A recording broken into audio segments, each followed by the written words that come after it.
Good morning, children. So far, you have studied various terms in the chapter thermodynamics, first law, second law, etc. You need to revise all that. Today, we'll start third law of thermodynamics. What does it say? At 0 Kelvin means at absolute zero, entropy of a perfectly crystalline substance is zero. At absolute zero, at 0 Kelvin, entropy of a perfectly crystalline substance is zero.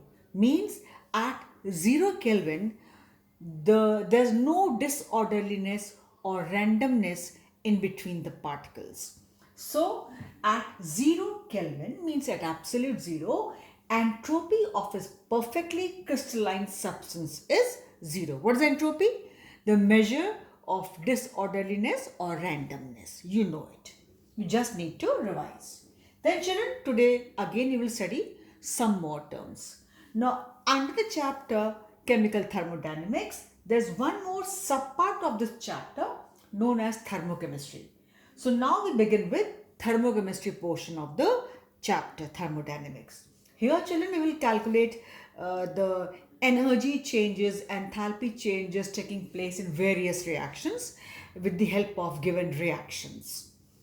Now here in thermochemistry we will mainly study enthalpy change. In this portion children of thermochemistry, we don't go much for delta G, delta S, etc. It's all mainly dealing with enthalpy change. So if delta H is negative, we know the reaction is exothermic. If delta H is positive, we know reaction will be endothermic. So they can ask you this thing also. Then children, what is delta H? Enthalpy change. I always told you it is delta H means enthalpy of the products minus enthalpy of reactant. Enthalpy final minus enthalpy initial. Now what is final? Enthalpy of products. What is initial? Enthalpy of reactants. So sigma H, H stands for enthalpy, P of products.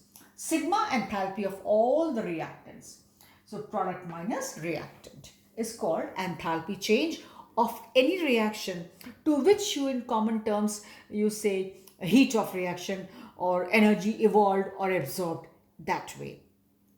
So and so amount of energy joules are evolved. It's all enthalpy change. If there's no mention other, it is all enthalpy change. You say the heat of reaction for this reaction is so and so value.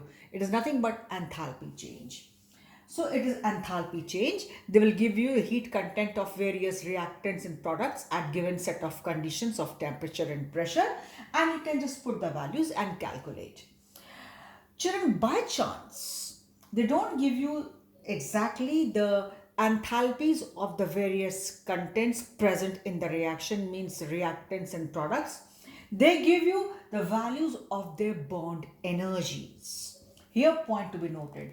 If they give you the values of their bond energies, children, everywhere I said P minus R, product minus reactant.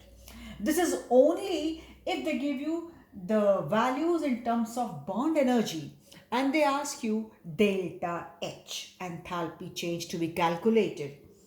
In that case, children, it is always R minus P. So this is the only case if you are asked to calculate bond energy, enthalpy change, but all the values given are in terms of bond energy.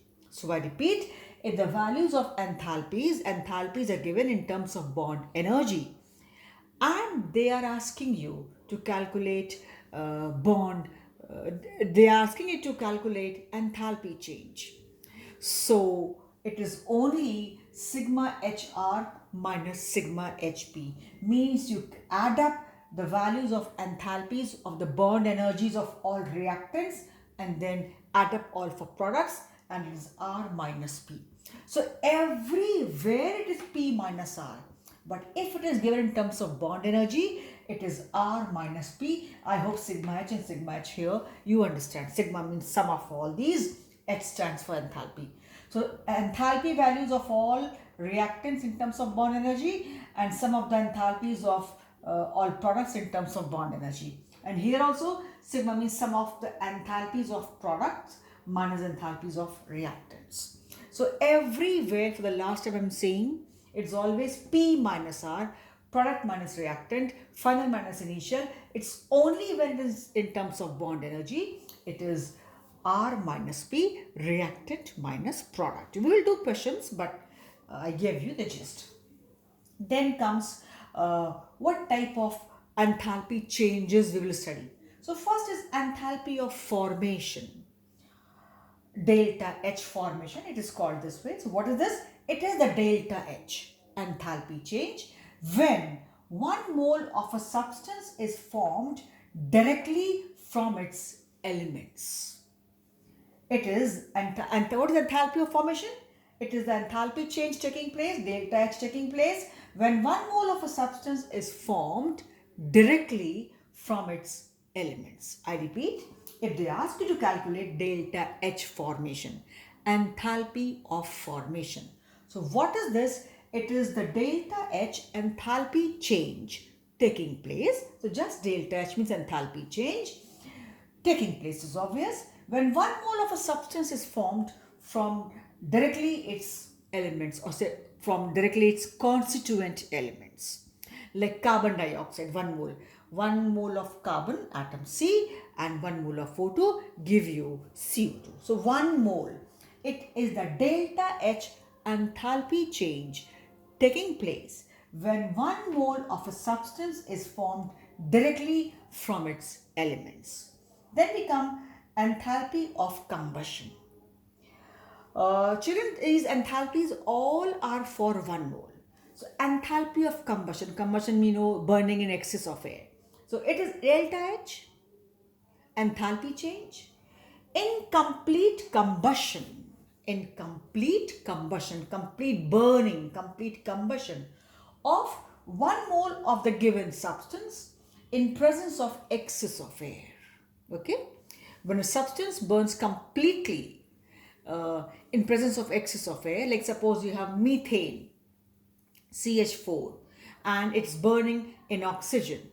So it gives you CO2 plus H2. Of course, the balance reaction.